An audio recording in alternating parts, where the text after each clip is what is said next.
This is Paul 102 Digital Wednesday. Hot Talk starts now with host Farid Ali. Farid has a very special guest. I'll allow Farid to introduce his guest. Good afternoon, Farid. Good afternoon, everyone. Good afternoon to you, David, and good afternoon to the listening public. We have a celebrity in our midst today, um, Mr. Gideon Dixon, the president of the Police Welfare Association. Welcome, Mr. Dixon. Thank you for making yourself present and available to us. I know you have a busy schedule, and to be here takes effort, so we appreciate that. Thank you so much. How are you doing? Thank you. Thank you very much, Mr. Ali, and your listenership for having me. Um, I believe that right now we have a unstable connection. I don't know why, but we'll see how best we could engage the process. Okay, we're hearing you clearly so far. You're hearing us? Yeah, I'm hearing you now plenty better than now when you just introduced. Okay, great. So I was saying earlier that we have a celebrity in our midst today and telling the public that we're spending until 6 p.m. with you. So we want to thank you for your presence. Perhaps we could start by saying thanks. I know that you have your work cut out for you, and I say you meaning. I'm not hearing you at all. Oh,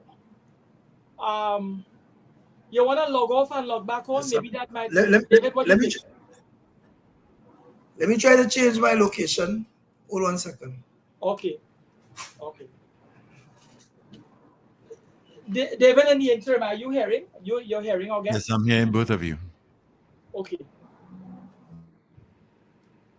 So he's just relocating where he is for the listening public. Those who are just on radio. So Dave, we're here with Mr. Dixon. You're free to fire some shots at him. It's all legal this afternoon. I'll listen and try my best to take part. He has a lot to answer for, but not answer to. But Oh Lord, my beautiful Trinidad and Tobago. I have some pet peeves that I want to raise with him. And maybe I could mention it off the bat. What is in the newspaper these days, apart from the usual crime situation, is the whole concept of mental illness and the issue surrounding mental illness. It's more actively in the public space. A lot of persons may not know that any attempt at committing suicide is a criminal offense. So if you survive, the police could charge you, and you could be brought before the court for attempting to take your own life. So don't feel that you have exclusive possession of yourself, that once you kill another person, that's the only time that you have to account in law. If you try to take your own life, that and all amounts to criminality, and you could be interviewed and charged. Mr. Dixon, how's that song? I'm hearing the siren and your end pretty loud, so hopefully we hear you loud. Well, that's a move in the right direction. You hear the siren. Good. Okay, great. So let's start again. You're hearing us now, right? You're there? We connected? Yeah, I'm here. I'm hearing you. Okay, great. So let's start the introductions all over again. So this afternoon we have Mr. Gideon Dixon. He's the president of the Police Welfare Association. I want to thank you, Mr. Dixon, for your presence. We intend to hold you here all the way until 6 o'clock because we have many questions for you. And we're taking advantage of the fact that you've made yourself available this afternoon. I know you're very, very elusive. You have lots of duties. So we have to hold you when we get here and not let you go until we finish. So elusive mightn't be the correct word, but I'm here. All right. We just want to raise a few issues with you, nothing to catch you off guard. Just talking about information in the public space that touch and concern that institution which you are part of, the Trinidad and Tobago Police Service. Some of it will involve, just your views on certain things. If you can't share your view, given the office that you hold, I could understand that and you could decline. But let's start with something like this. I've been reading in the newspapers for the longest while, if I may use a Trini expression, longest while. the issue of the law as it speaks to suicide in this country, Trinidad and Tobago, is it's a criminal offense to attempt to take your own life. Um, and there has been much in the public space that we have to be more aware as citizens as to mental health issues that may be challenging our peers and challenging the people in the public space. To say all of that in another way, if we were to allude to statistics, Mr. Dixon, between 2019 and 2021, we have had 93 persons per year on average in that time period commit suicide in this country. Between 2021 and 2024, we've had over 400 suicide deaths in this country. That's a lot of persons taking their own lives. People don't take their lives, one would imagine, because they feel like it. There will be internal pressures, there will be external pressures. I mean, psychologists, sociologists have spoken and said that the issue of mental illness is something that we are dealing with in Trinidad and Tobago. And if we are to rely on the statistics, when you have figures such as we've just dictated, I mean, I've extrapolated that based on editorial from the newspaper. Between 2021, 2019 and 2024, in that time period, 19 to 24, to have just under 700 persons taking their own lives, that's a tremendous number. Now, around the world, we've had a lot of employee assistance programs to deal with workers in the business sector. We've had lots of psychological centers. In Trinidad and Tobago, we have 11 mental health facilities around the country. So we have a stigma attached in this country where when somebody has a problem, particularly men, they tend to keep the problem to themselves. They don't discuss it with other people, especially if you have problems at home, problems with your children. So people stifle a lot. Sometimes what you see in the workplace is a man under pressure, but he can't talk about it. And then the pressure does burst pipe, if we may say so, and things happen from time to time. I guess we may see that manifest itself in domestic violence situations, in dysfunctional families.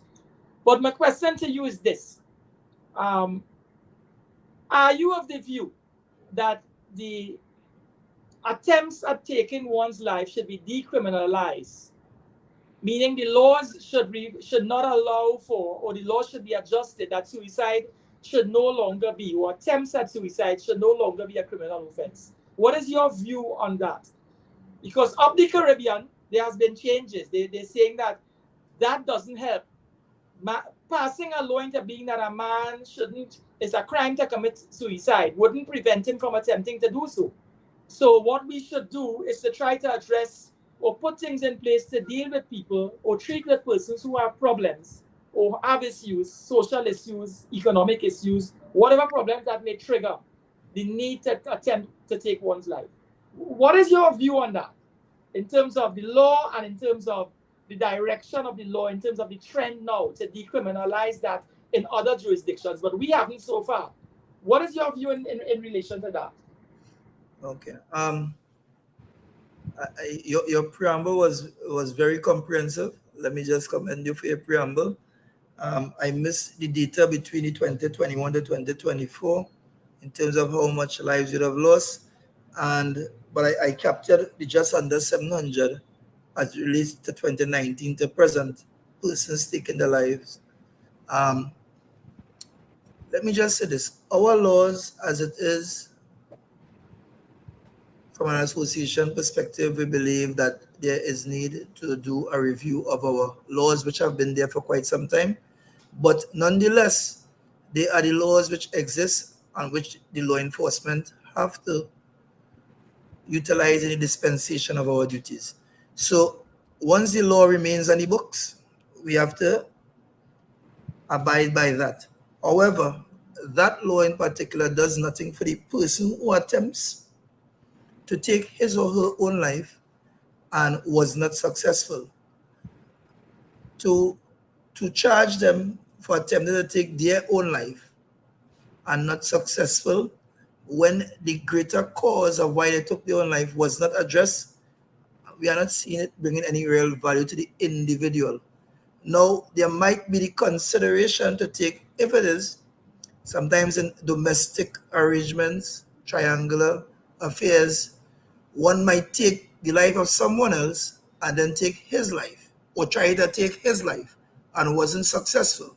I think that in itself should carry a penalty, right? And the penalty in that instance would be both for the murder of the person life you took and even attempting to take yours, because clearly it's something triggered that behavior.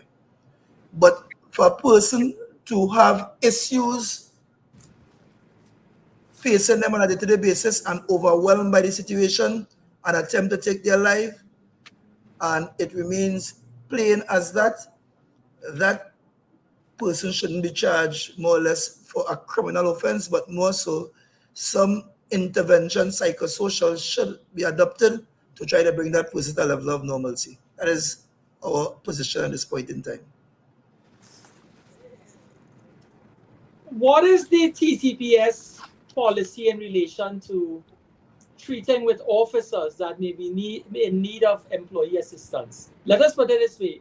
Your work is a stressful job. The police officers, the 8,000 plus who serve us, they're under pressure every day, and you're all in a results-based business. Nobody gives you an A for effort. You could be doing a very good job, and one murder takes place, and the whole service gets blamed for that. What do you all have in place for officers who deal with the negativity associated with police officers in terms of people blaming the police for everything, and police officers who have overworked, who under pressure in terms of the job, meeting deadlines, completing investigations, and as quickly as you're working on one, a crime is taking place in another area, and you're stretched. That officer has to multitask now. That is a lot of pressure. What is in place within the service to assist officers who are feeling the strain of that pressure? Well, we have a very robust social work unit who is ably assisted by our victim support unit.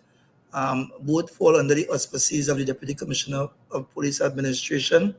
They have been doing tremendous work, dated back even a year, 2 years, even before the COVID would have come into effect. So I would want to commend publicly Ms. Aisha Price Corby and Mr. Kirk Pierre, who head that unit, and would have been able to have several interventions with our colleagues and even to some extent our colleagues' family. Now, our job, as you said, and is rightly quoted, is one of the most stressful in the world. And we often take what we do for granted. That is, persons see us performing and believe that they probably could do and they could comment on doing. And it's until you are placed in a similar situation you will really and truly understand what we have as a form of intervention. By virtue of our strategic goal, we have an operation plan. We have identified peer mediation officers who could also mediate on situations where officers might have some issues. We also have peer counselors who could identify, and even our supervisory level of operations, the corporals and sergeants ought to recognize whether an officer is suffering, let's say, some domestic issues or burnout or stress, that they're not performing to the optimal, and be able to make the necessary intervention and referral to our social work unit. It doesn't work as smooth as I say, or as smooth as I'm saying here now. However, it is one of the systems that we have in place that has continued to work in our favor. And had I known the question would have been coming, I would have brought some data from our social work unit to show over the same period you identified, 2019 to 2024, how much officers would have been exposed to this psychosocial intervention. And credit must be given to the unit because they continue to remain professional and confidential, which was an issue in the past prior to this regime of persons heading the unit. When we examine the data, and I want to quote, I don't like to just say something just so. I looked at the Sunday Express dated the 28th of July 2024. It was an editorial written by Ralph Maraj. So whatever I'm quoting here, it's not from my head. The third paragraph reads, and I'm just sharing this data with you. Almost 10 years later, which is from 2015 to now, around $70 billion was spent on national security. 70 billion TT dollars was spent on national security between 2015 and 2024. We are heading for over 5,000 people murdered in this population of 1.4 million. The sixth highest crime rate in the world, higher than New York City with 8 million people.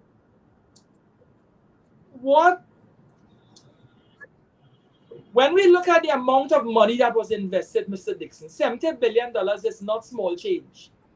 I recently read, and I'm just making an analogy here. Our Olympic athlete Nicholas Paul made a comment within the past few days.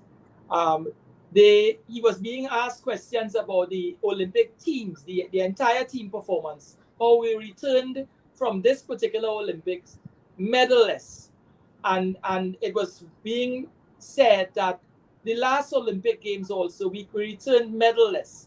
So that means in 2024 and 2020 editions of the Olympic Games, Trinidad and Tobago got nothing for the investment that we made. And when I say nothing, in the context purely of medals, clearly our athletes would have grown, they would have been exposed to challenging on an international level. So I would imagine socially, emotionally, psychologically, there would have been development. But people like to see results. They want to see gold, silver, and bronze. So the money that was invested in these two editions of the Olympics, the general public, as far as they're concerned, we spend all our money and get nothing. $70 billion invested into national security and 5,000 persons murdered in 10 years. There will be people out there, the John public, who may be saying, what we spend our money for? Paul basically said that people talking about the investment that was made in the Olympic teams in the last two editions. He's saying that we have a broken system. And if we have a broken system and you're pouring money into a broken system, the athletes who are participating may not be able to compete on the level that the US and the British and the French teams are competing at, because they have a strategic development plan. They already have plans in place for the Olympics in 2032. We are still trying to put things in place in the now. So there's a strategic plan where the projections are being made in 10 to 15 years. So success is a process. What is the process in the TTPS? And I know it's a big, broad question, but my question is really geared towards, if we're investing in the TTPS, is it your view that we are investing millions every year in a system that needs to be restructured, and therefore we could reap greater benefits in the short, medium to long term? Or is it that the system is perfect and we need more money? Let me interject there, right?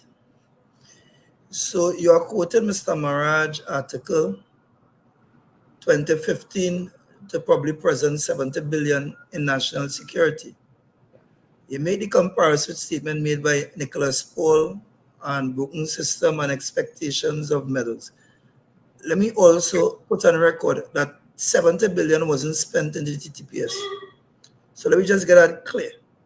70 billion spent on national security, when national security has several functioning institutions who operate and has their own strategic operational plan, one must be able to categorize what was spent. I could tell you off the bat that in the last budget allocation to the TTPS, $2.9 billion was allocated to TTPS, of which a significant share of that will be for recurring expenditure. So we had to be careful with statistics and numbers and how we put them into play. Having said that, are we satisfied with what we have put out as a people in terms of dollars and cents and the results we have been able to achieve over time in whatever institution or whatever ministry or sector we have presently? I would want to say, from where I sit, there is no industry or institution could say that they are satisfied with the results that they would have achieved in our country's 62, 64 years history, from independence to present. And if you say otherwise, then probably we playing naive. The truth be told is this, right?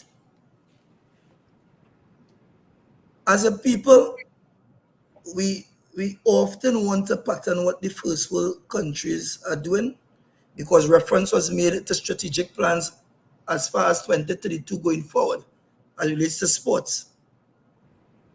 And we are not tailor making things for our people, our culture, and our own progression.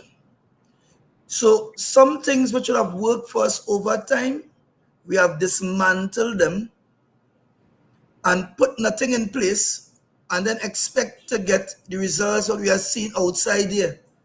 That wouldn't happen just so. That would not happen just so. So we have to be careful with our desire to want to achieve some things which we are seeing others achieving and we have not achieved. As it relates to the issue with respect to pumping funds into a broken system, and I'm using what you said there, and sports,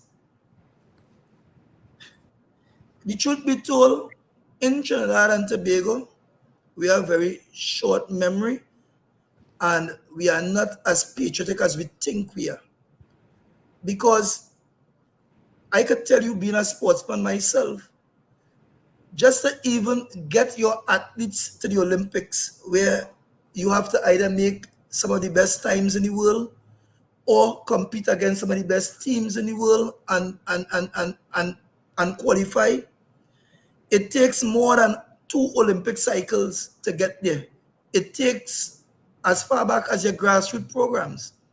So we definitely need to look at the gaps in our systems and the things we are doing before we could even start to think of the results. So over a 20-year period, 1996 to 2006, we had excellent results in the Olympics. Dated back from Atto Boldon in 1996 to 2006. We get medals and results. But that 20-year period, and Atto Boldon work didn't start in 1996. It started long before, and it was inspired by Hazy Crawford and they who went before. And look at the job between Hazy Crawford and Atto Boldon. And similarly, with respect to crime and what is happening with respect to the organization, we have to be cognizant that all that we are seeing here today didn't start today. And in our attempt to get it right, we wouldn't get a quick fix.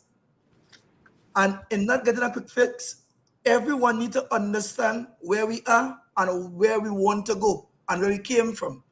And what would we as a people want to see Trinidad and Tobago look like?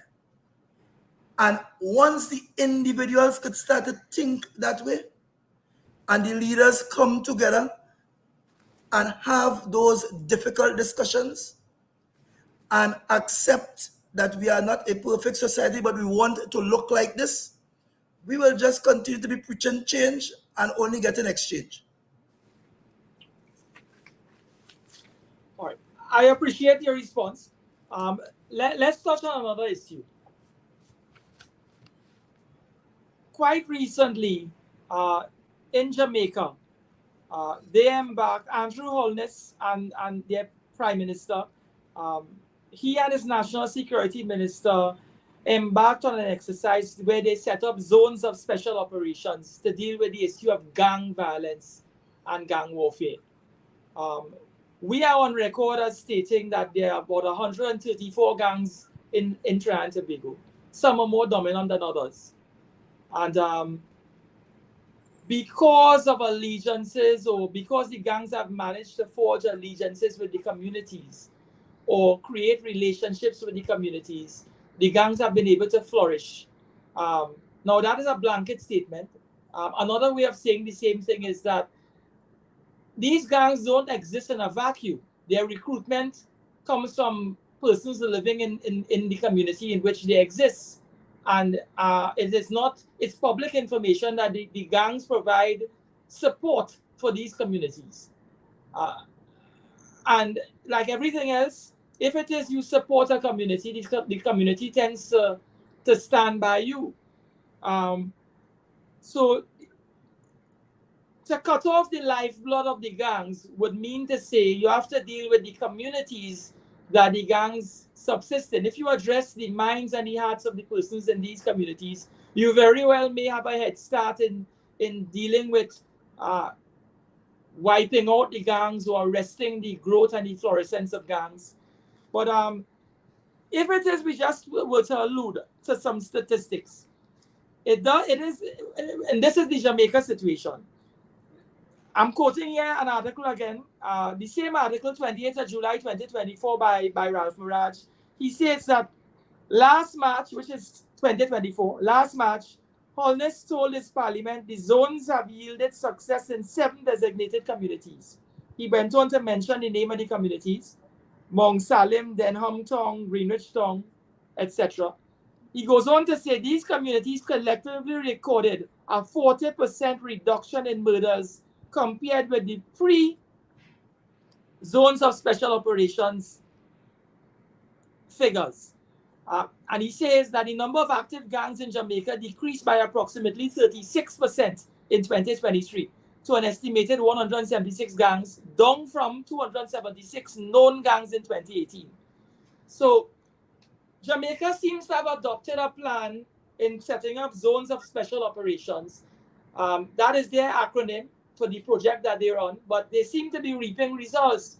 Whatever these gangs are, these operations are, in terms of the Jamaican model, it brought the gang violence, and they brought the numbers of gangs down from 276 to 176 between 2018 and now.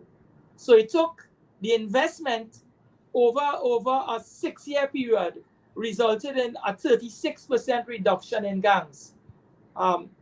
What is your view? And I'm asking that in the context of, have you all at the TTPS been liaising with your Jamaican colleagues and your other colleagues of the Caribbean and sharing philosophy and plans of action to deal with criminality? Because I guess the know-how could come from another island, another similar jurisdiction where they're dealing with the similar problems. Have you all had that sort of relationship and been cognizant of we perhaps need to think outside of the box? The plan that we may be engaging here in our own space is not working to the effect that we want. So let's liaise with our neighbors and find out what they're doing, because they clearly have a success model. They've brought things down. Could you share with us some of that? I mean, I wouldn't be able to share much where that is concerned, because that is not my area of expertise. However, I could simply say this: crime is transnational, and as a law enforcement body, collaboration is necessary, partnership is necessary. The exchange of ideas, philosophies, strategies also become necessary. And against that backdrop, I am aware that there has been and continue to be collaboration with the Jamaican Constabulary for us to treat with our issues here. Now, when you take all that in the context, and not just Jamaica, we also collaborate with both the US and even our English allies, yes, as it relates to crime fighting in Trinidad and Tobago. Now, the real question that needs to be answered is whether your people, your country is safer for all your efforts. All your efforts as prescribed by the projects or the strategies employed, are you feeling any safer? Also, how much money was spent by the Jamaicans to move from 276 to 176 at 30% reduction? Where did they get that source of funding to do that? Do we have that level of funding and support? The jury will have to answer that question. I say all of that to simply say the issue of gang remains the issue of gang because persons are feeling that sense of connectivity with the gang, that sense of belonging with the gang, and as a result of that, we are seeing it show itself in terms of the activities taking place in our society. How do we address that? Yes, you speak to innovative thinking, but we are to win back each community. I am mindful of a community in San Juan. In San Juan, close to Mission Road, which is seen to be an area that is laden with drug addicts and nefarious activities, which oftentimes cause the police to be actively in operational mode to treat with those nuances. But the community is perched close to there. And in that community, every single person in that community knows the next person who lives in the household next door, knows their parent and their grandparent. And the community hosts and hold regular meetings, and persons coming in would have to go through some form of screening to get into the community. So no one could just, and no big set of grass is grown and street lights on left dilapidated and run down and these things.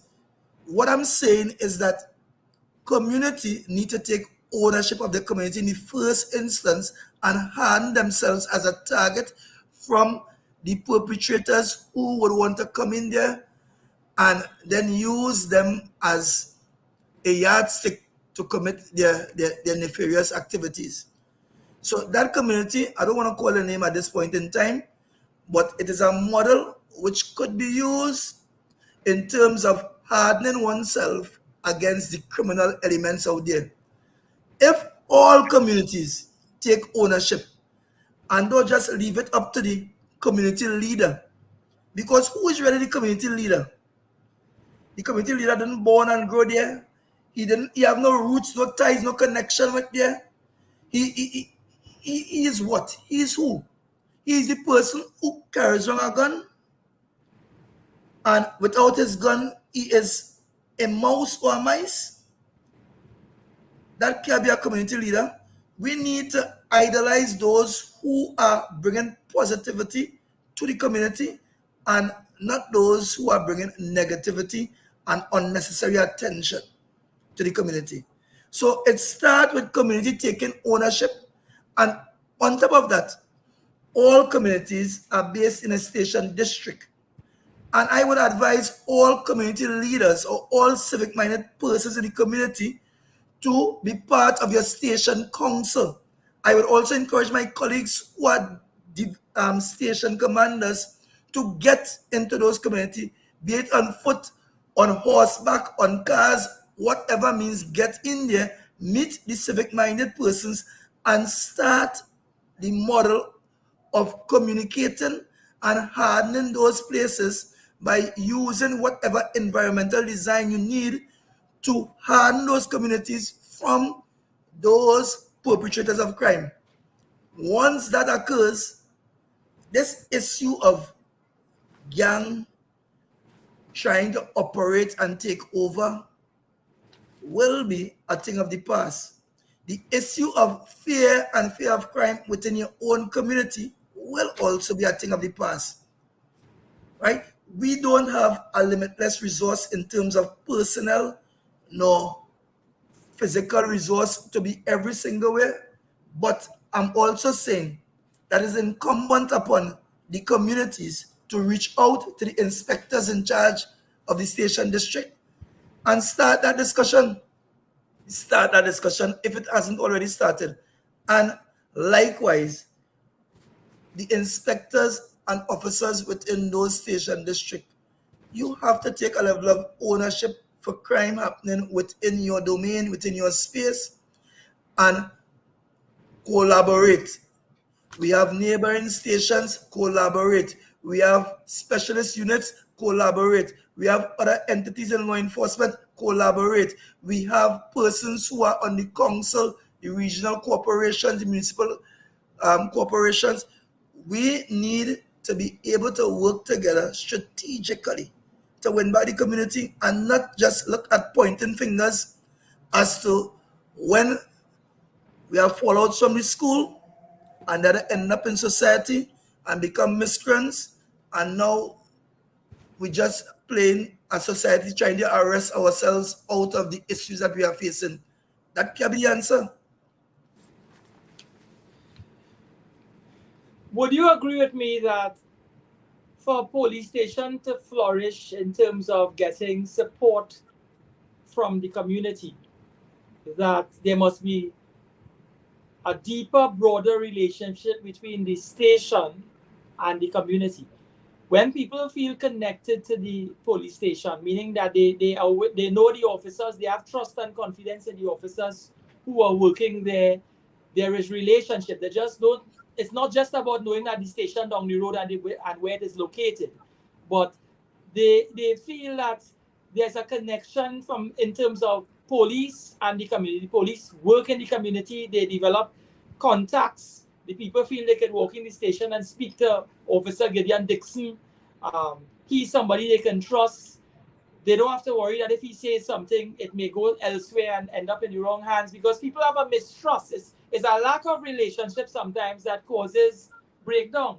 Are you of the view that forging relationships with the community is important with the police officers and the TTPS in gaining trust and confidence and mutual trust and confidence?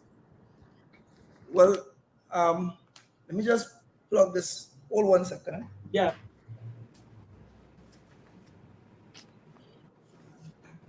To the listening public, we have Mr. Gideon Dixon with us this afternoon. He's the president of the TTPS, Police Welfare Association. We're having a discussion about crime, about the police service and measures that could be put in place in order to alleviate some of the social disconnects that we have that results in crimes, and try to do things and what the TTPS can do to improve relations with the communities that we all exist in. Mr. Dixon has been quite vocal in terms of what has been happening on the ground. So we'll continue to spend time with him until 6 p.m., getting some more information as we can. So that question I just asked Mr. is an interesting, exciting question, right? And on paper, we have all the answers for that question. It is captured in our strategic goals 2022 to 2024. It is captured in our operation plan 2024, where we understand and have full appreciation of what the public is calling out for in terms of a restoration of the public trust and confidence in the police service. The public is, you ask the question if that engagement with members of the public and the police, if that becomes more solidified, if it will breed to that level of confidence, the straight answer to that is yes. And whether building such partnership with members of the public, if that will also aid in the trust and confidence bestowed upon the organization and expected by every member of society, every member of the community? Yes. The straight answer is yes. Now, when we look at our community engagement as our strategic goal number one of the things that both my colleagues and members of the public must be mindful of is that the police came from the public, and the public also created the police. So we are really one, and at a time within a person's career, he might be performing the function as a police officer. But then they say, once a police, twice a civilian, you go back into the same community in which you serve. And my colleagues need to have that great appreciation and always remember that that person coming to the station, coming to the charge room, coming to the reception area is coming for a service. And if they didn't require this service, they might not have come. But if persons could respond to you in a positive light and speak of this man being an action man, this man getting things done, this man I have trust and confidence in, we all as officers owe it upon ourselves and those junior us to be able to influence the other officer to be like how you are or how you're supposed to be. We have to be the change agent of the things we want to see. I recall my days both in Mover, Sawa, Barataria, Besor Street. Any station in Northeastern Division, as a matter of fact, members of the public will come looking for myself or my shift. And we embodied and embraced the opportunity to serve persons and deliver high quality service. We must take pride in what we do. If we take pride in what we do and give the best professional service that we could give, barring the limitations, members of the public will be satisfied with your efforts to remedy whatever issue they are facing. But when we nonchalant treat with persons' issue, they sometimes could germinate into something greater, which could also be a murder we are looking at sometime down the road because they felt that justice wasn't served, it wasn't served on time, and this is they had to take the law into their own hand. So I could say, having been there and continue to be there because I'm still a member of the community, and even my own community I have little challenges, but you must be certain within your mindset, within your professional functioning, what the objective, what the outcomes you are looking to achieve. Once those things are clear, and know that you are not an island, and the public and the community is really your public and community to serve, you will get better returns or better commendation coming from the members of the public, and the public and trust and confidence will be reignited, and we can get better results at the end of the day. Do you appreciate that? Let me make a reference. We live in that age now where we say we have Generation Z. That's the generation of young people that were born between 1995 and 2010. So it's commonly referred to as Generation Z. They are commonly referred to as Generation Z. So let us say we have a police officer born in 1995 for the year 2000. He's aged 20 to 24 now, 24 to 30 now.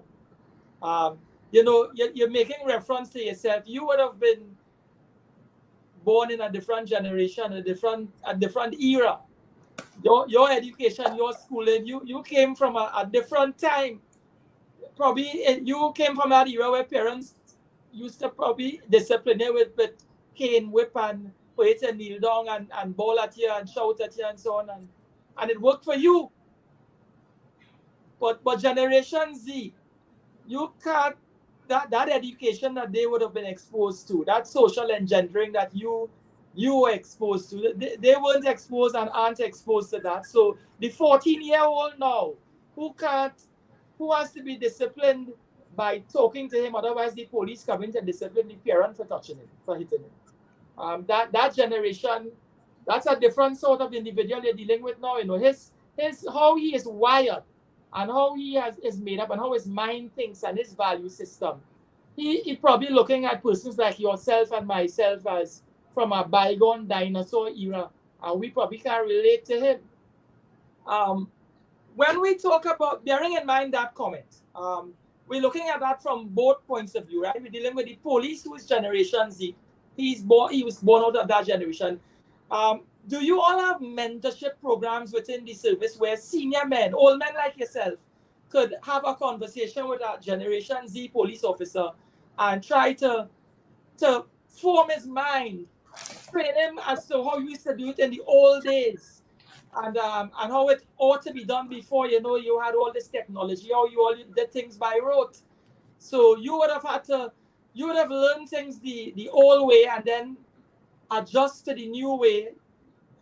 Fortunately for a man like yourself, you had exposure to all sides of it. You've been around so long. What about the young police officer that comes? Remember, he may not be able to relate to Gideon Dixon and his old ways.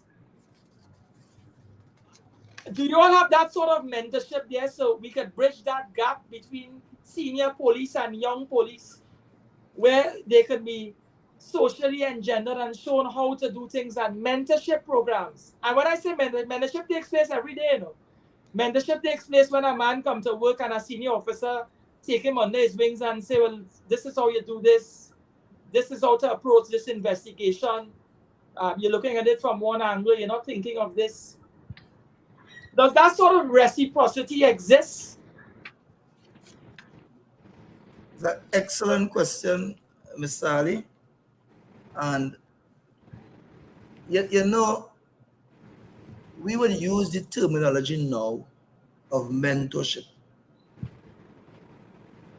Back then, when I came to the ranks and file, that beautiful name wasn't there. We just knew it as the seniors, and they will put in a little,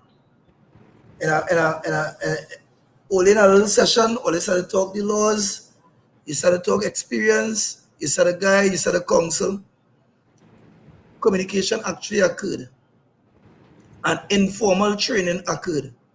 Presently now, we have mentorship programs in the organization. We definitely have it, right? We even have gone so far. We have officers who we call them mentoring officers, and even field training officers, that when officers come out of the academy, they are placed under the care and custody of these officers who ought to be instilling the different fundamentals for those officers' development. Now, those things came about effective from 2008, 2009, coming up to present. And as an organization, persons who would have joined the work in around those time might be around the age the Gen Z are referring to, 1995 to present. So there is still the jury out in terms of the analysis as to how effective those programs have been, having moved away from the informal way to train officers. Now, I am a stickler for training. Is the difference between life and death, and we must develop a culture in the organization of training and recertification so that we will be able to foster best practice in everything that we do. I also believe that through effective communication, a lot of the things that are right could be passed on in an informal manner that could act as an empowerment tool for officers, even in their daily deliberation and exercise of their duties. So, having said that, in the absence of the formal training, which is cost, it has a cost factor to formal training. It also has a time factor to formal training. The supervisors who supposed to have a level of experience ought to revisit the model of informally training the younger officers and preparing them for what lies ahead. The service has a responsibility to provide the training for the officers in the different areas and skill set that we require for delivery of service.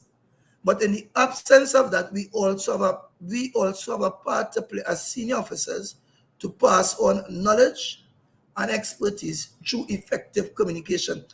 I recall visiting Mexico a couple of years ago, about 2-3 years ago, and there is they have a symbol. Well, is a ceramic symbol of two bears next to each other. An older bear lip on the ears of a younger bear, and that is how you identify the people in that part of Mexico. Can't remember the city in Mexico, but that. So I asked the question, what does that really represent? What that mean? They told me it is one generation passing on the cultures and the mores to the next generation. I found that to be so abstract and so important. And only because I was exposed to that and have an understanding of the importance of communication, I could relate to that. But everybody can't.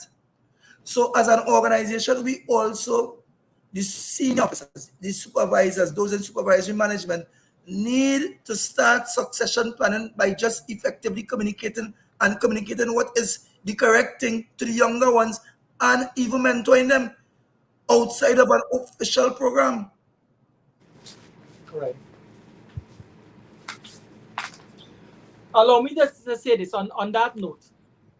Quite recently, there have been so far 19 murders in Tobago for the year. 19.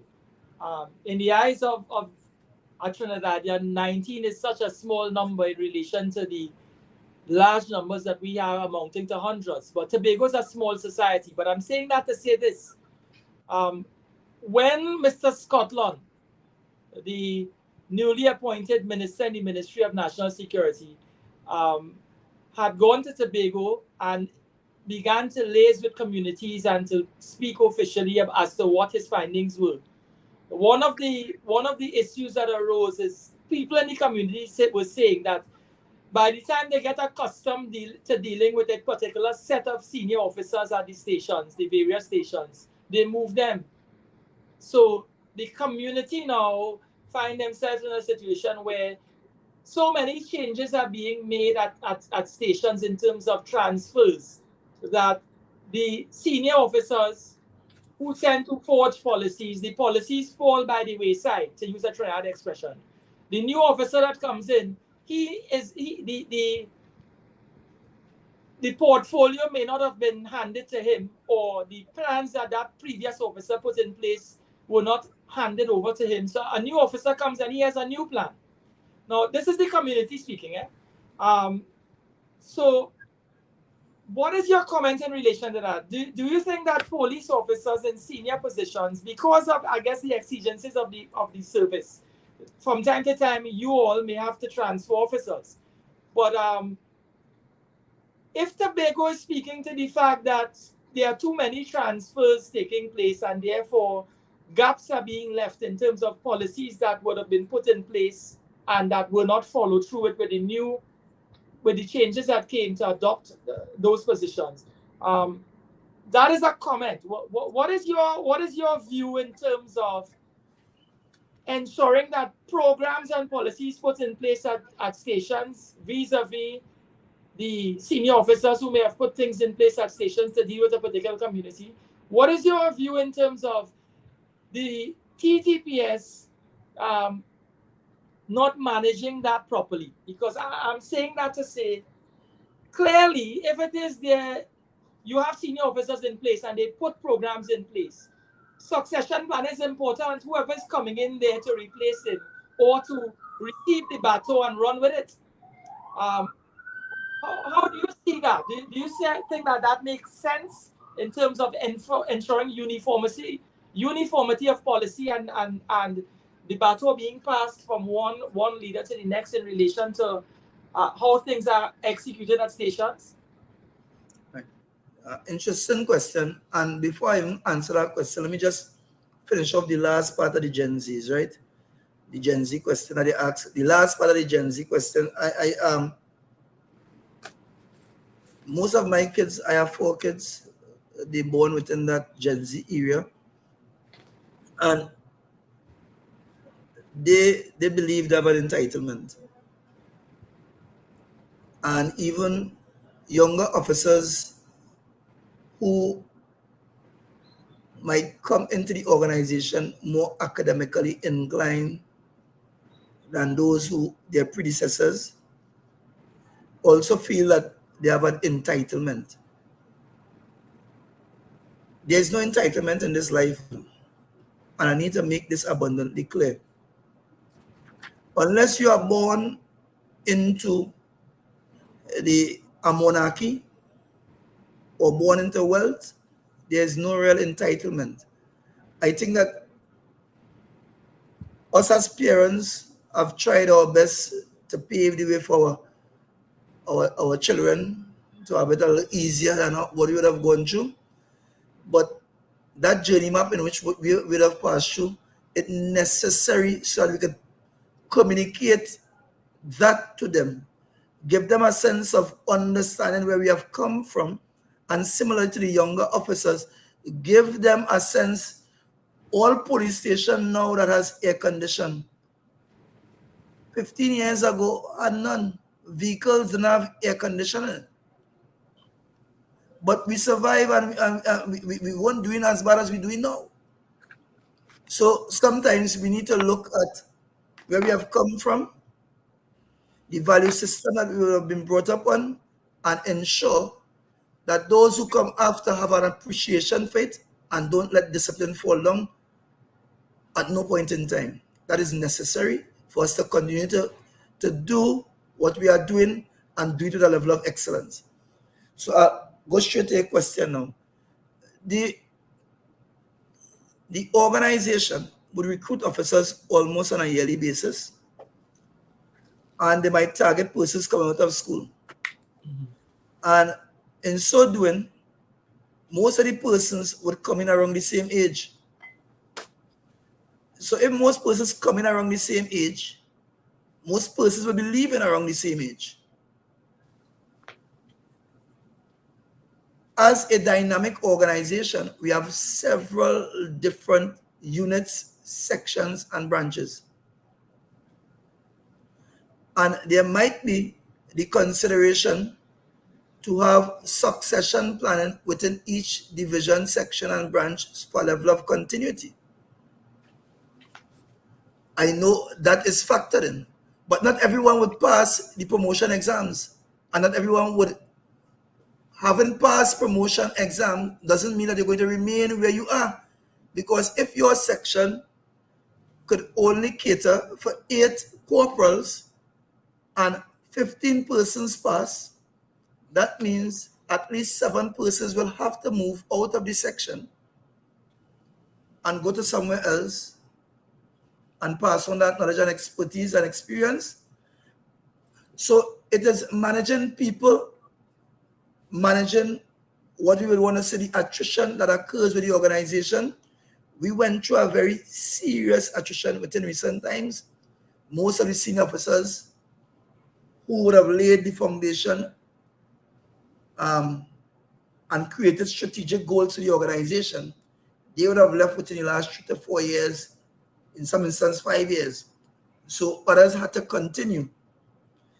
And the thing is, we have had strategic goals operating for well over 10 years, to which the TTPS would use as a roadmap for both accountability, transparency, and for operational effectiveness. What needs to be done is to ensure that a level of succession planning from the person entering to the person highest in the chart.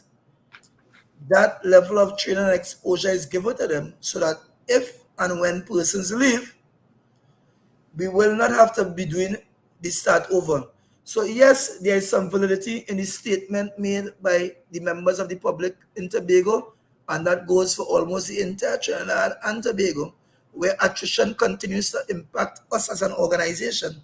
But us as an organization need to also see 5 years, 10 years down the road and start to identify these young leaders and prepare them for future leadership.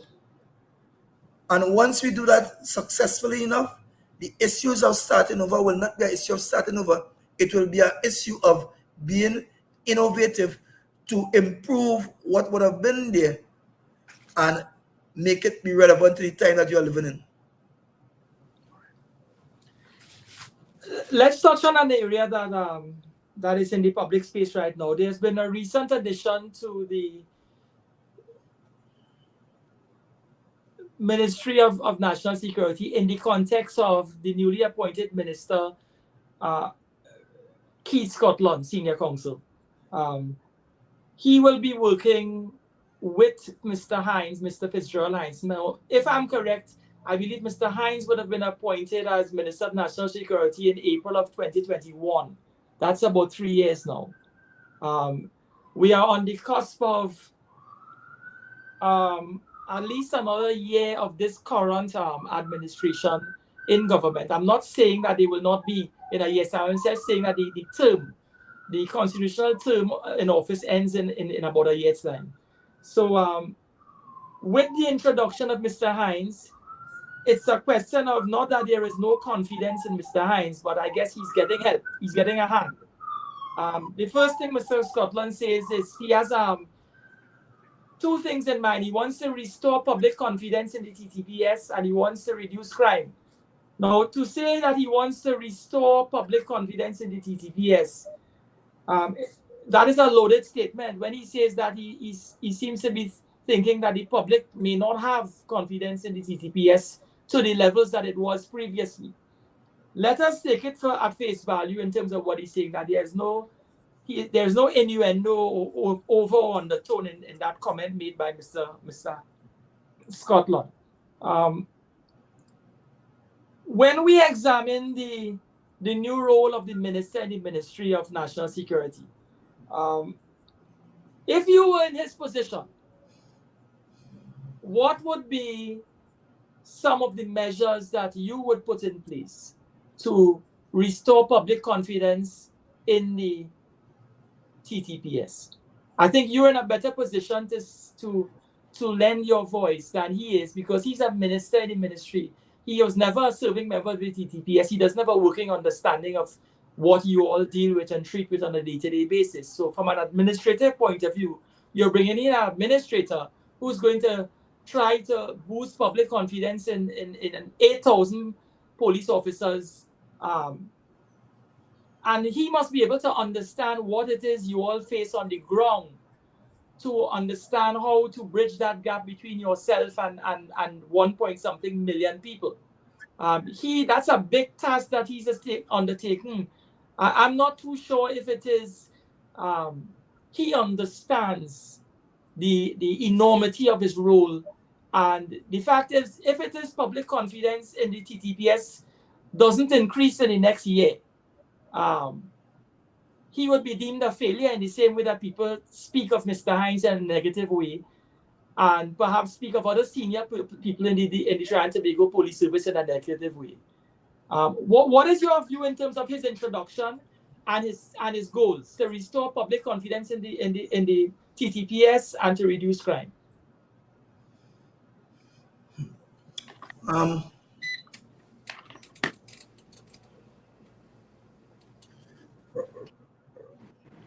From time immemorial to present, the issue of public trust and police, and even police legitimacy, has been with us, dated back from 1829 to present.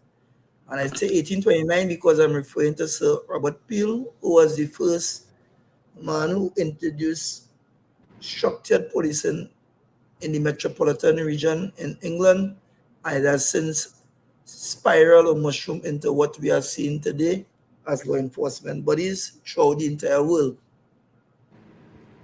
I'll go further to say that to whom much is given, much is expected. And when you put the kind of powers that police have, a normal civilian, you take care when you give him the kind of powers that police have, who could take away another man's liberty from them. That is a serious power to be bestowing upon a citizen.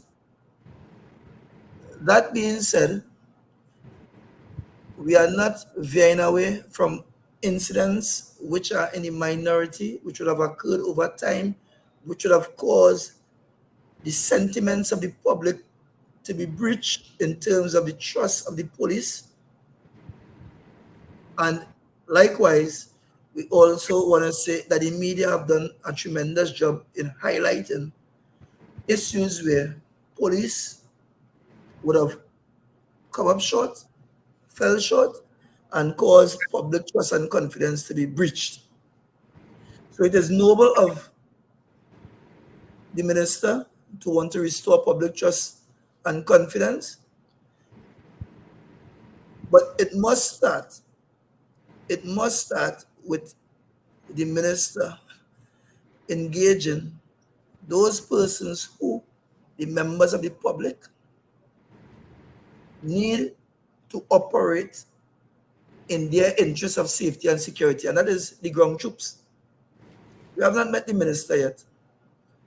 I got a call from the minister last week, Monday or Tuesday. The intent was for us to meet Wednesday of this week here, but I know that he is busy and he was across in Tobago. You have an internal stakeholder, which is the police officers, who, for one reason or the other, have issues that needs to be addressed. And then you have an external public dependent on those who have the issues that needs to be addressed, awaiting those persons to come and address their issues.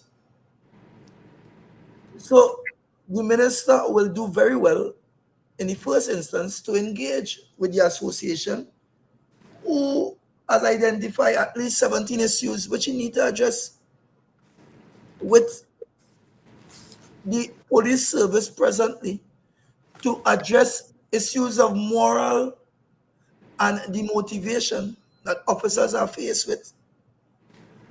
And once we could address these things, or show that you are attempting to address these things, I think all things are possible. So that needs to be addressed. Sorry. Are you of the view that he has enough time in order to facilitate that process in boosting public confidence? You think that it will take years or months, or is it that, because I see it like for want of a better expression, it's a Sisyphean effort to be, that Sisyphus, that Greek mythological being that they said his task was to roll a huge rock bigger than him up a hill, and every time he rolls it up a few steps, it's 3 steps forward, 4 steps back, and he could never get to the top. Do you think that it will take resources beyond a single man to boost that public confidence in the TTPS all over again, to take it to the levels and the thresholds that we would need? Again, my response to that is this. Public trust and confidence, we, the police officers, have a significant role to play in achieving public trust and confidence. It actually starts with our ability to be present, to communicate, to be effective in delivery, to give feedback, to be empathetic, to be professional, to be what others want you to be. So it starts with us providing what is necessary for the members of the public to have that confidence. You need to be reliant. You need to be a leader. It has several characteristics you could call. And you need to be passionate about what you do. Now, we have to also be mindful that the police officers are human beings too. And whilst fingers continue to point at us, we are not at the start of the decay of society. Quite the contrary. We deal with the fallout or the breakdown of different institutions in society. So when the family breaks down, the police is called upon to try to address. When the school system breaks down, we are called upon there. When the community breaks down, we are called there. When the church breaks down, we are called there too. So, whilst we are being called and our capacities to enforce the law that exists, we have other entities are given a pat on the back. They are allowed to continue to do what they are doing without being accountable. That had to stop. So we don't make guns in Trinidad and Tobago, but every day we hear one of our citizens being pelted down by some high-power weapon. Where it coming from? Where it passing? How it reach here? We could try to take them off of the street. But when we take them off of the street, we see like the pit never ending, more coming. So let me start to ask ourselves some serious questions. Are we prepared to lock down our borders? Are we prepared to call the customs and the immigration and the Coast Guard and data account? Are we doing it? Are we and these and having an account, are there consequences? The police service continues to put out a strategic operational plan every 3 years. Spend millions of dollars to try to achieve it, but could only go so far. Who calling on the justice system to account? Who dealing with those persons who are peddling through the justice system revolving door in and out when we have thousands of matters before the court? So, the desire to win public trust and confidence is noble. The police officers are also human beings too. The police officers are being shot at by these persons who now are not fearful of law enforcement. The police officers, persons at the court want to dilute the police officers from walking into the court with their concealed firearm. Everybody wants to tell the police what they have to do and how they have to do it. And nobody really actually seeing the bigger picture in terms of as the entire country degenerates. You want to take all institutions with you. That cannot be the fix we're looking for. All right. Allow me to say this. In the year and the month, I want to make sure I'm quoting correctly. October 2023, which is what, 7 and 3, about 10 months ago, the minister, Mr. Imbert, indicated that we spent $4.5 million in order to acquire 16 handheld scanners to be used at the port, customs and excise. Our Prime Minister said on record that when we examine the international standard in relation to scanning at the customs and excise, that we are operating above international standards, meaning that we are quite on par. In fact, we are above par in relation to our handling of scanners and verifying what is coming into the country at the recognized ports of call. It means that if what the PM is stating is correct, we are doing more than what the rest of the world is doing in relation to scanning items that come into the country. So, yes, if it is we were to scan every shipment that comes through the ports,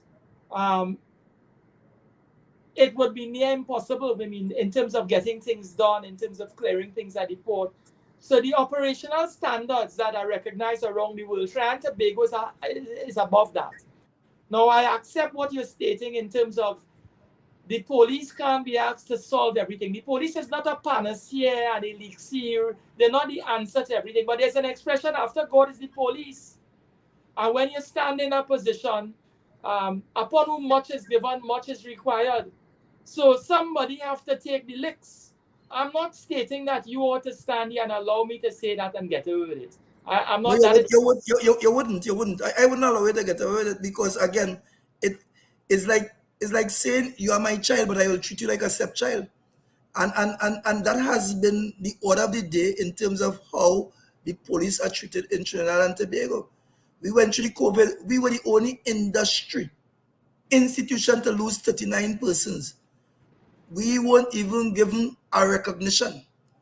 And that's still fresh in the mind of our officers. We have health challenges. Today we were on the radio program I-95. One of my officers suffered ulcerated stomach because of how they work, how they are given time to eat. They can't get proper lunch. Everything. We go through the same thing everybody else go through, and even worse. I say no that to simply say, if the Prime Minister said that we are at best practice standard or probably even better, then he might have some data he can refer to. Right? I don't have that data. I'm going further to simply say that then if we are at best practice there, then we ought to be identifying some of the illegal firearms coming through there. We are not seeing that. So something is spurious there as far as I'm concerned, as far as we are concerned. Additionally, all our fishermen who traverse Trinidad and Tobago shores, who regulates them in terms of who checks what they come in with and go out with and all these different things. We probably have some gaps that needs to be looked at. The persons who are going across with their vehicles to Tobago and the port and the moving, and now we have 19 murders in Tobago. We're already scanning those vehicles consistently. Where those firearms coming from Tobago was known to be tranquil, peaceful, serene, leisure, ranking top 3 in the world. So we need to really ask ourselves, okay, theoretically we are doing what we need to do, but are we really satisfied? I don't think we could be satisfied because, again, we cannot be satisfied because persons are now apprehending more fear of crime than crime itself happening in the country. So somewhere along the way, something is not right. In terms of fix it and cures, I always believe and subscribe to every issue, there's a solution. And even with this, as we are seeing here, there are solutions. However, we need to get in an area with the leaders of this country and for us to have serious conversation. Serious conversation, and then put the necessary systems in place. I saw most recently, even as recent as this morning or yesterday, same Prime Minister holding us in Jamaica, an incident occurred there, and the gentleman spoke for 39 seconds. It is one of the most powerful statements being made. Resources will be pumped into addressing this issue. This will not go. Things have to be done differently. We cannot expect to be doing things the same way and expecting to get a different result. I'm not the coiner of the phrase, but everybody know what it means. We have to change what we're doing. Otherwise, we will just continue to be doing the same thing. Former Commissioners Gary Griffith and MacDonald Jacob had indicated that the reasons why we have more police shootings of civilians is because more civilians are shooting at the police. We've had on record each year for the past 7 years, 50 plus persons being shot. And when I say shot, killed by the police. We're not just talking those who were shot and survived. I accept that when there's more confrontation, there tends to be more use of force, or greater use of force.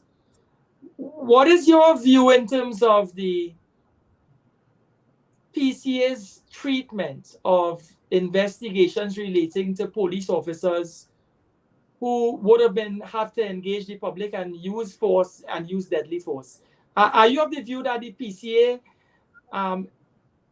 is doing sufficiently as an oversight body in investigating the manner in which these operations are executed in terms of police and use of force? Or do you think that there needs to be perhaps legislative changes that empowers another body or puts greater powers in the hands of the PCA? Right. I will answer this. I'll answer that question this way. The PCA is a creature of the laws of Trinidad and Tobago. They have their function, and with having their function, the terminology could be used. They are what you would call a necessary evil to treat with issues which, as outlined in their mandate, they have oversight in police shootings and gross misconduct of police officers in the execution of their duty, or gross misconduct of police officers.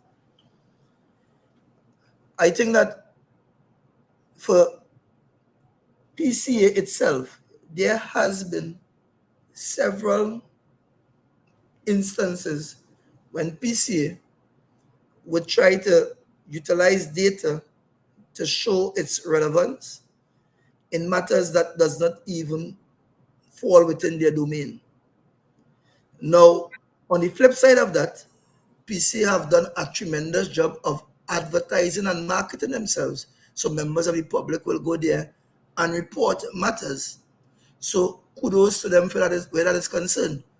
The instances where police are involved in shooting, those are instances which also are subject to police investigation. And upon completion of the investigation, recommendations are made to the authorities for the necessary actions to take place.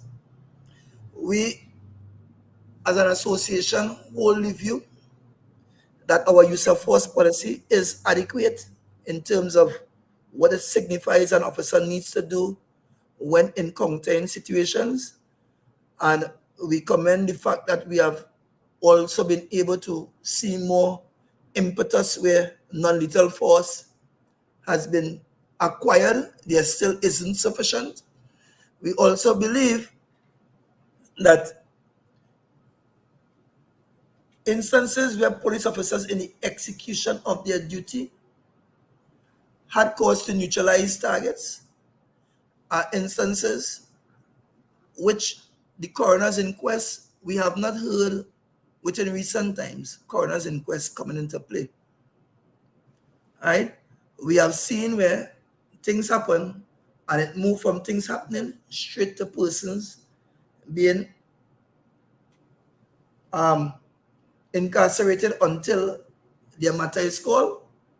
So we would want to see matters going before a coroner's inquest to be able to determine facts in relation to matters. Now, if a matter straight out, a person used more force than was necessary, then by all means be dealt with according to what the law specifies, right? But officers are not known to be persons just lying down home,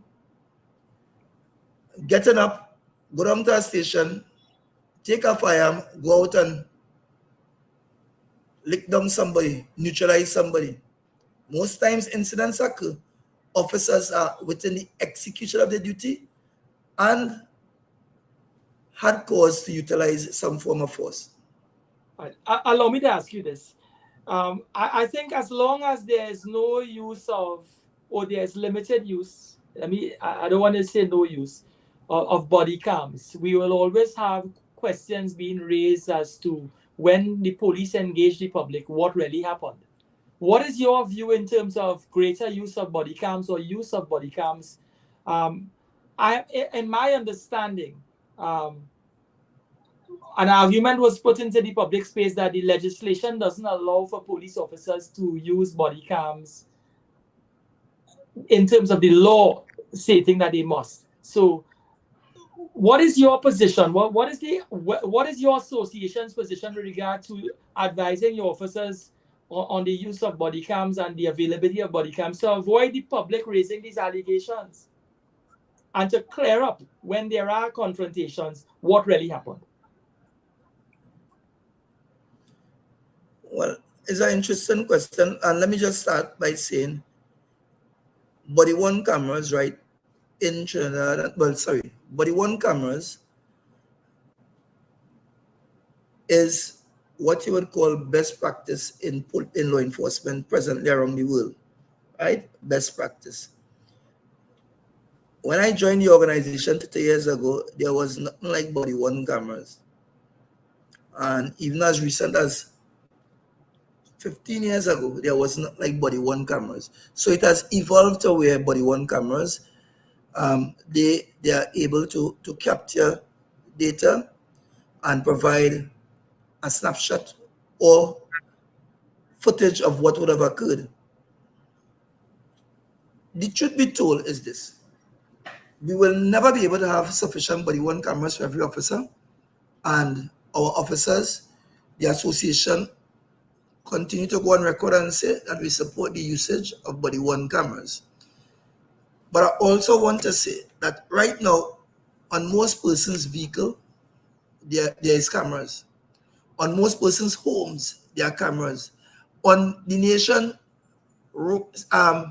lampposts, in almost every vehicle, it have cameras all over. So the desire or the intent not to use cameras, you will just be naive because cameras are all around us, right? And we could get, and footage could be retrieved from any of those cameras so identified.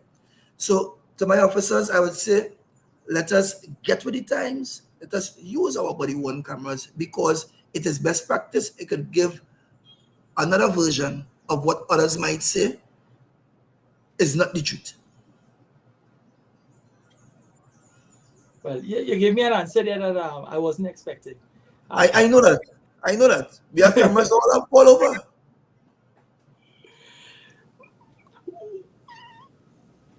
We are approaching the last 3 minutes, right? So let's touch on some quick issues. We've seen recently where the police had to neutralize, as you say, I like that word. They neutralized a few persons and vis-a-vis 4 persons over the weekend past, young persons under the age of 20, three men and a woman. I saying men and a woman. This is a 16-year-old boy, a 21-year-old girl, another guy who was, I think, 17. It's young persons. There's an extortion element that is taking place. What is in the public space is a lot of, because of the, I guess, the economic times and the prevalence of gangs, a lot of these young persons seem to be engaging in taxing doubles vendors and taxing businesses in the community, small businesses. I would imagine that larger businesses can afford, greater security. What is your view on treating with in terms of advice to the public on treating with instances of extortion? Because they're approaching, the gang members are approaching even poor people they get money from. It's not conglomerates. What is your advice to the public in terms of how are they to treat with when persons approach them with regard to extortion, with regard to getting money through extortion? Extortion is not a new phenomenon. It has been around for a while, and it has risen significantly within the last couple of years in Trinidad and Tobago. For members of the public who might be victims of extortion, I would want to say on this program that there is a police officer you know that you can trust. Reach out to him or her, let him or her action our operational units to treat and engage these persons who believe they have an entitlement, do not want to work for what they feel they're entitled to, and would want to come and tax you or me for things that they did not work or earn the rights to. Please identify. There must be someone you can trust. If you don't want to do it, contact our one of your family members to do it, or use our anonymous lines. Let our authorities know so that we can put systems in place so that we could engage these persons, whether it is through our cyber patrolling, whether it is through our ability to use innovation through our digitized crime mapping and data collection, and get to these persons and have them be brought before the court to be answerable to the crimes that they intend to perpetrate. I'll let you have the last word, and you gave us a good final word there. So thank you for your time. To the listening public, we've had Mr. Gideon Dixon, the president of the Trinidad and Tobago Police Welfare Association, sharing his afternoon with us. Hopefully, Mr. Dixon, we treated you well and you would come again sometime so we could spend another afternoon with you. I haven't had lunch for the day yet, so next time please provide virtual lunch at least. Right? Thanks for the opportunity. To the members of the public, I know we appreciate that we are all in this together. We, the police, we are not above the law. We are enforcers of the law, upholders of the law. And for us to be able to be as effective as you want us to be, we need to be able to partner together. We need to be able to work in unison. We need for you to understand that you have a part to play in terms of hardening yourself, your family members, and your community as a target, so that those who have criminal intent will not breach with a level of ease and simplicity. Do enjoy the rest of the evening. Thank you so much. Enjoy your evening and be safe, David. Enjoy your journey back home. And to the listening public, we are back here next week again. Thank you so much. Mr. Dixon, be safe. Okay, sir. Take care. And thank you, Mr. Dixon. Thank you, Fareed. Yeah, man. Hard Talk, Power 102 Digital Wednesday. Fareed will be back next Wednesday for another edition.